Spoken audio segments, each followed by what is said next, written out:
guys, welcome to Tedi Unscripted live on radio tonight with our Bitcoin master. Nice to be here. Hello, Mr. Michael Macchia is here. And if you guys have only heard us on radio when we go on, if you haven't heard the podcast, Mike, tell us about who you are, how you got into this, what is going on?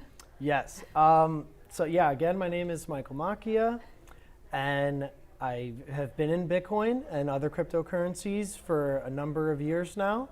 And kill it, master it.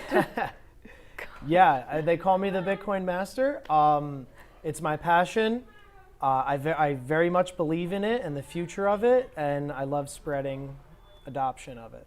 It's hilarious because this is now your third time here. Yes. Your first time here a few weeks ago. You came in, my boyfriend was like, oh, I have this guy, he's really cool, he's gonna come and do your show. I was like, great. Every single person here signed up for the apps you were telling us. And everyone's like, how do we do the Bitcoin? I was like, oh, cool, this is great. You came in the next week and guests from the Brooklyn Cafe were like, we wanna get on the apps, how do we buy Bitcoin? I was like, oh my gosh, this is insane. And now we have Tracy McDonough from Healing Moments was here earlier, which shout out to Healing Moments for literally fixing everything that has ever been wrong with me. I go in there with, if you don't know, I get chronic panic attacks.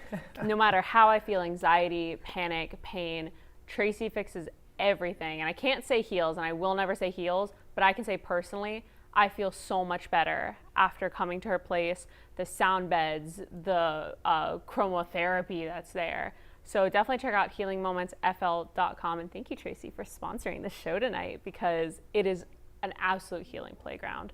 But she was even saying, she didn't even hear the show yet. She's like, I have to listen to this today. I have to hear what Bitcoin is. What is this? Right. So can you tell us a little bit about the history of Bitcoin, how to get involved, why should you get involved? Yeah, one by one. Yeah, I know, I'm sorry, I'm like throwing a million questions. So Bitcoin, in the most generic, simplest way for me to explain it, is Bitcoin is a peer-to-peer digital currency. Mm-hmm. It's a way for people to transfer each other money, basically through the internet. You can kind of think of it like sending money through email. Mm-hmm. It's a direct person-to-person transaction without the need for an intermediary. Intermediary meaning a bank, a government, a company. They have no control over that transaction. It's direct. Yeah. The reason why that is very important and the reason why it's very attractive to people is because that technology basically presents just a way for people to transact without being controlled. Mm-hmm. And I think, as we're in 2021 now, we're kind of living in an age where people are a little less trustworthy of government, banks. They want control over their life and their own money. Mm-hmm. Bitcoin provides an alternate, means of payment to accomplish that. So it's very, very attractive for people, for that reason. And I love the way you explain it because it is very like. I try to keep it as simple as possible. No, but it is. It's so understandable. Okay. Because at the beginning of this, I knew nothing. I didn't know Bitcoin was one word. Like I didn't know a single thing about Bitcoin. And I've actually been able to talk to people. And my number one line right now in the studio is, well, if you watch my show with Mike, you would know that. Well, I mean, if you watch my show, you would know that. Yeah. Because I've learned so much from the 2 shows that we've done. Mm. And I mean, even just the little things, the misconceptions about cryptocurrency. There's a lot, yes. So if I was talking to a fellow crypto geek, I would talk different, and I try to gear it, to be newcomer friendly. Yeah. Yeah. Which it is important because as many crypto geeks as I'm sure there's a million newbies who are like, I have no idea what's happening. Right. But that would be really cool to bring on someone like a full crypto person just like you and just hear the gibberish that happens. Yeah, a lot of it might sound like, ancient Greek or Chinese. I'll never understand it, but I'll always appreciate it. But we had talked about on the shows, and I just want to reiterate a lot of what we talked about because there's a whole new audience, hello radio, yes. About how you learned about what even Bitcoin was and your history with it. Sure. So a background on myself. I grew up as a teenager I was a techie. I was kind of a little nerd secretly because Yeah. I wanted to be cool in high school. You can't let the girls know that I'm a Yeah. nerd. So I was a secret little computer nerd. So I always had a background in technology and computers and stuff like that. As I got older and got into a professional career, I've had my Series 3, my Series 7 license for stocks and commodities. Right now, I'm licensed with my 215 for health and life insurance. And with being an entrepreneur and in business, I'm exposed to financial markets and stuff like that. So between my background, not with any like formal training as a kid, but between a lot of a tech type background as a child, and then where my career is today with finances and being in business, I kind of tie it all together, and I've developed a decent amount of knowledge in this area. What wound up happening about 5 years ago, I was having a conversation with a wealthy friend of mine from West Palm Beach, naturally. Yes, of course. Yeah, and the person told me about Bitcoin, and he explained it as something like digital gold, a peer-to-peer method of payment without an intermediary, and kind of it could be possibly in the future a hedge against inflation and a government printing money, and I really I wrapped my head around it, and I found it fascinating. Basically the possible technological revolution really that it offers is something that's unprecedented. And so I started doing my own research, and I hopped on board. I got addicted. So we all do. Yeah, and yeah, I mean, years ago, I kind of felt like almost like Noah trying to get people, preaching the ark to people, and I'd be laughed at, and I'm talking about my crypto rhetoric, and it's crazy how granted back then it was definitely risky because you don't know what's going to happen with this stuff, but now we're seeing it mainstream adopted, by huge companies. I mean, like Tesla and very other wealthy entrepreneurs, companies. So we're seeing it come into fruition now. And I think it's very important that people are aware of what's going on with it. Which, can I say, when you explained to me the other day, because we were talking about, Mike was telling me about Litecoin, which is another cryptocurrency that I'm still learning. I'm still learning a lot of this. But you were like, hey, on this app, you can literally just like go to Baskin Robbins and pay in your Litecoin. And I was like, what do you mean? Like, it's that accessible that you can go to like GameStop and a whole bunch of these retailers, these everyday retailers, and just be like, oh yeah, here's my Litecoin, I can pay with that. Right. Is incredible to me because, like you said, it is a whole revolution that I never would have thought of. Right. And it's cool that you did start off learning by yourself, because I feel like that's how most of the most successful people right now are. You can't go to school to learn about this stuff. There is no, special Bitcoin masters that you can get. Right. So I think that's awesome. Yesterday, actually, MasterCard announced that they plan on integrating Bitcoin and other crypto payment options to every single merchant that is awesome within MasterCard. So we're seeing the adoption begin to spread. And, so yeah, it's very important though. I think people need to be aware of what's going on, and if they choose to get in, I personally think that's a great decision. Yeah. We can't tell you what to do, but we can say what we would do. Right. And what we've already done, because because of you, every day I'm like, $5 more, that's fine. In 80 years, I'll have one full Bitcoin, maybe. But right now, and it is cool that we had talked about that you don't have to buy. I know it sounds so stupid to say, but you don't have to buy a whole Bitcoin, because there were people in here talking about like, $46,000. I'm not buying a Bitcoin. You don't have to do that. And I personally, if you have the money to do it, go off, but maybe like $15, $20, like most of us have. But we talked about, you love educating new people, especially on your Twitter. You're super great at the giveaways, and you talk with the Van Winkle twins, which still kind of blows my mind now that I know who they are. But can you talk about how you got into the crypto Twitter? Yeah, so crypto Twitter, it's basically like its own little cultish subsection of Twitter, relating to Bitcoin and crypto. The people that are involved in crypto Twitter, we call it CT, for crypto Twitter. And those type of people like myself, we are only on Twitter for that. We only follow people for that. They only follow us for that. So it's created this huge cultish community. The Winklevoss twins are very adamant on it. Winklevoss. I do keep saying the wrong name. You have to correct me because I will never. Facebook guys. I'm just learning it, and I'm still. You have to correct me. So yeah, the Winklevoss twins are well engaged on there. Elon Musk is on there. The way I actually got on it was, this was in 2017. One of my friends told me that John McAfee, the creator of McAfee Antivirus, he would tweet about different cryptocurrencies. And he has such a massive following that whenever he would tweet about a particular coin, naturally, like we just saw with Dogecoin and the Reddit thing and GameStop, he would tweet about it and that coin would pump or it would go up exponentially. So I was like, oh, I'm gonna join this thing, and whatever he tweets about, I'm gonna buy.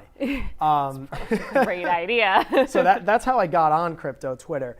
And then I slowly, I started following some of the big guys, big hedge fund managers, tech entrepreneurs that were big in crypto and Bitcoin. And that also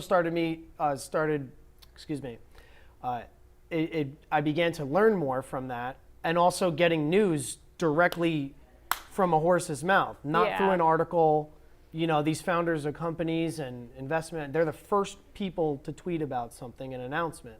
So you're hearing it direct, you're not having to read an article. So it was, I still learn every single day. I get my hot off the press news from it, and then I'll post that on my Facebook and it's easily digestible. I love it the way you bring it out too, because I did try after you told me about it. I was like, I'm gonna go on and I'm gonna try and find people, and I was like, I don't understand half of what's going on here. I'm not educated enough yet. I'm learning. Not there yet though. But it helps so much to see all of that, and it helps so much to see that you're someone who knows what they're talking about, and to hear you saying, I've done this for so long, I did my research, rather than, like you said, from these random articles who you don't really know who wrote them or how diluted they've become or how someone's trying to maybe skew it in the way that helps their profits, which we know happens sometimes. And do you want to talk a little about, we had talked about before, what happened with Dogecoin, what happened with Elon Musk, and why everything's shooting up? Right. So, all right. So to start, Elon, I've been following him for a long time on Twitter, and I quickly noticed he has a very, interesting sense of humor, to say the least. He likes Dogecoin. It's something fun for him. It's kind of a cool crypto. People do use it for kind of niche things in the world, whatever.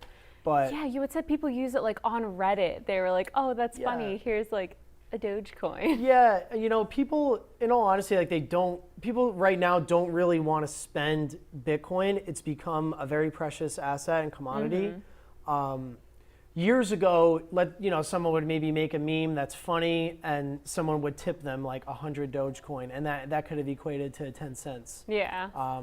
So that's kind of the thing with Dogecoin. But yeah, Elon was tweeting about it, caused the price to skyrocket. We saw what happened, 2-3 weeks ago with GameStop and AMC, and a bunch of Reddit users band together, to start buying it because they found out a hedge fund was shorting the stock. That's a big bump off too. So they band together and pumped it, and it just caused a complete internet frenzy. Elon was tweeting about it as well. And then lately we found out that Tesla just purchased $1.5 billion of Bitcoin. This is a really important thing to talk about, and it really hits home something that I believed in for years, and I love, I could cry like tears of joy that this has happened, because it's something that I didn't know would happen years ago, but I hoped it would. So a lot of companies like Tesla, other companies like MicroStrategy, who's founded by Michael Saylor, they're starting to view Bitcoin as a store of value. The reason why is Bitcoin has a supply cap of 21 million coins. So there's only 21 million ever available. That's how the Bitcoin protocol was coded. I was going to say, let me interrupt you for one Sure. moment because I did get this question. I just want to clarify Sure. on it.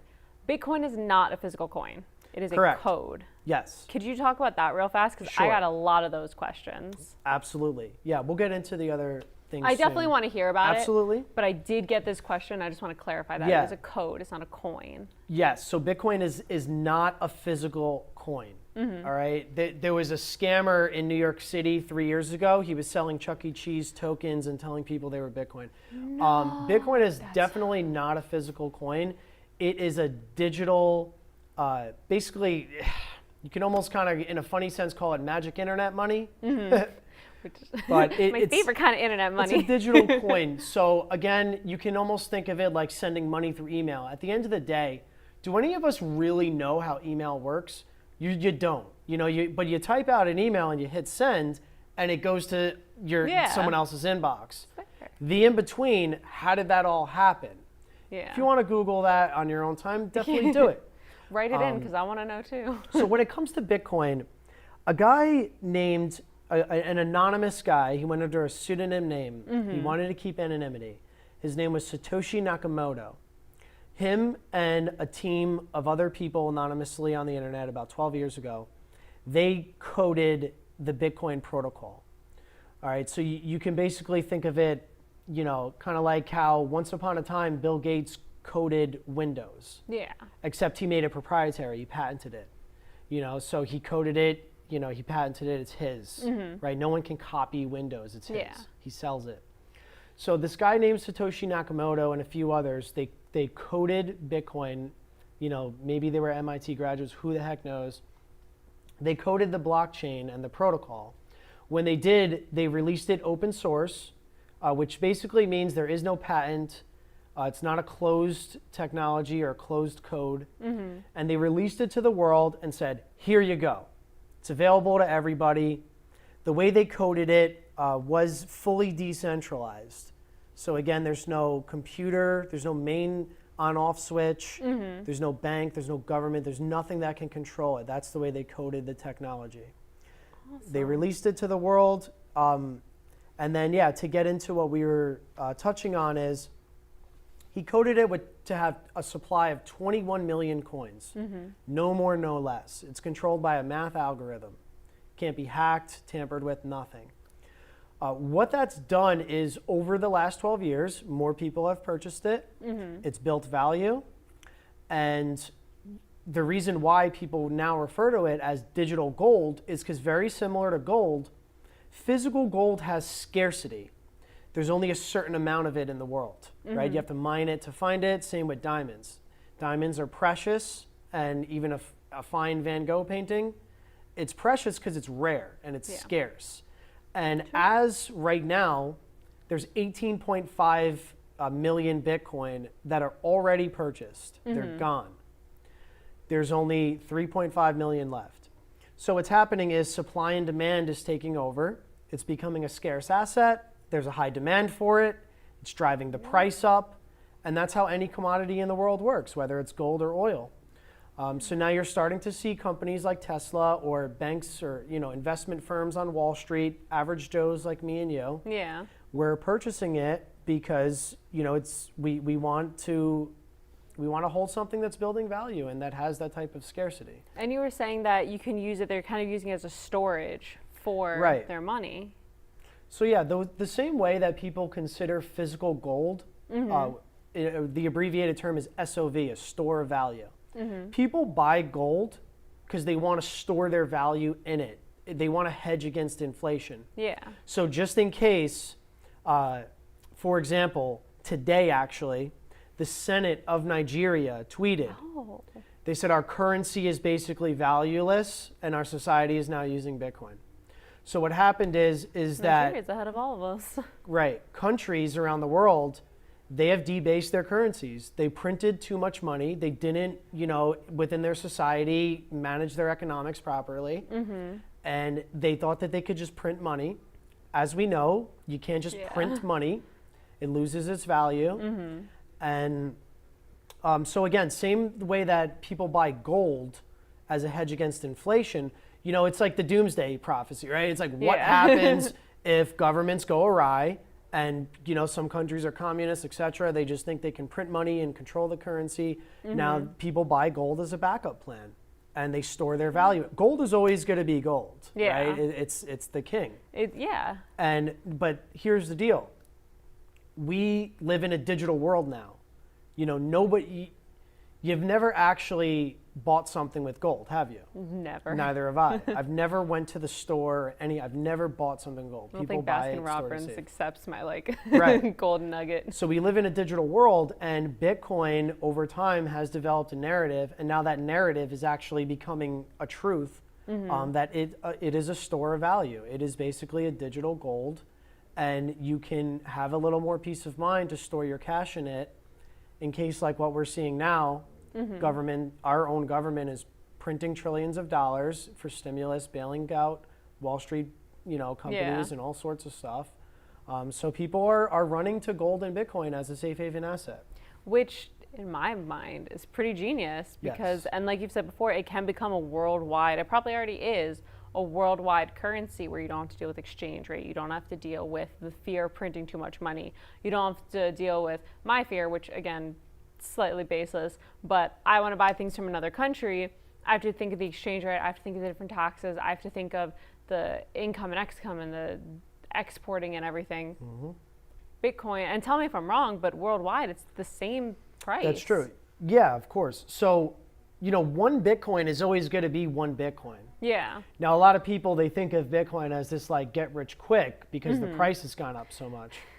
I don't quite think like that. But whether Bitcoin is worth $1,000 like it was a few years ago, or $10,000, or right now $45,000, one Bitcoin is one Bitcoin, and 0.000128 Bitcoin, because it has 8 decimal places behind it, is always going to still be that same amount. So no matter where you go or how you use it, you know, the US dollar equivalent of it is not so much important. What's important is that you own pieces of only something that has 21 million available. Yeah. Right? And yeah, and if you travel, you know, to Indonesia, Bitcoin, it's borderless. It's a decentralized internet currency. So it's borderless and permissionless. And I think that's something that, at least for me, was hard to wrap my head around, that it's not a thing of I'm going to put money in so it'll go up so I can take money out. It is something that I want to start thinking of, like you said, as I own this piece of Bitcoin that not for me to take money out and make money, but you could, but it's like owning digital real estate. Think of that. You know, it's almost like owning a digital piece of property. You're owning something that has a limited supply that is in high demand, and you want to have a piece of it. It's like buying a piece of property on a Hawaiian beach, you know, after World War II. Yeah. Right? Like, genius. But I love it. And you were talking about a tweet that just went out today, right? About the New York mayor. Yeah. So the mayor of Miami is one. Oh, Miami. Well, no, Andrew Yang is running for mayor in New York. But I was going to say, I was like, I heard New York in there somewhere. I think the mayor of Miami's name is Francis Suarez. So he's been very adamant about technology adoption for the city of Miami. He wants Miami to be like the next, you know, Bay Area, like the next Palo Alto, or the next Austin, Texas. He wants Miami to be a technological hub. And I mean, this is great for our economy. This is great for, you know, small businesses and you know, major tech companies. Excuse me. So he's been very adamant, and he's been tweeting about it a lot. Again, this is the mayor of Miami we're talking about right now.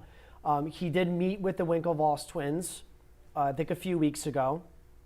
He's had some conversations with Elon Musk as well on Twitter. And Andrew Yang, the former presidential candidate, he's running for mayor of New York City currently. And he tweeted tonight that if he was elected mayor of New York, that he would also promote Bitcoin and cryptocurrency adoption in New York City. You know, he wants to bring that financial presence and tech presence back to New York. And it's something that I think New York is quickly losing. And, you know, what's going to wind up happening, what happens with any technology in this world, is you either start to adopt and get with the times, or you get left behind. So I think we're going to see a huge push and a lot of copycats in this area. Definitely. And we are starting to run out of a little bit of time. Okay. But I want to, before we go, and I always ask you at the end of my shows, Yes. what's your biggest advice right now for people wanting to get into Bitcoin Sure. for newbies? Sure. Yeah, my biggest advice right now would be sign up on some safe apps like a Gemini Which you or got Coinbase. all of us on. Yep. So those are two primary ones, Gemini and Coinbase. Don't use Robinhood, okay? And, buy yourself some Bitcoin or Ethereum or Litecoin. Stick with the big boys. Don't get caught up in these things that are a penny and a dollar. But get yourself some Bitcoin, Litecoin, Ethereum. You could follow me on Twitter. My handle is @Mikey_Mock, M-A-C-H, @Mikey_Mock. My name comes up as Hodl Be Thy Name. So you could find me on Twitter. I'm very active, and I'll be back on the show more often and answer any questions if anybody wants to engage with your platform to ask any questions. I'll answer them next time. Of course, yeah. If you guys want to find more of the shows that Michael's done, find it at Tedi, Teddy Unscripted on Facebook. We have 2 shows on there now, and Michael's going to be coming back for more of our Bitcoin Master Show. You can always go on my Facebook or Instagram, Tedi Unscripted, send messages, leave comments, anything that you would like him to talk about. And you can also call in to us while we're live on Facebook. But for now, thank you guys so much for watching. Be sure to tune into next Bitcoin Master, and we'll see you next time.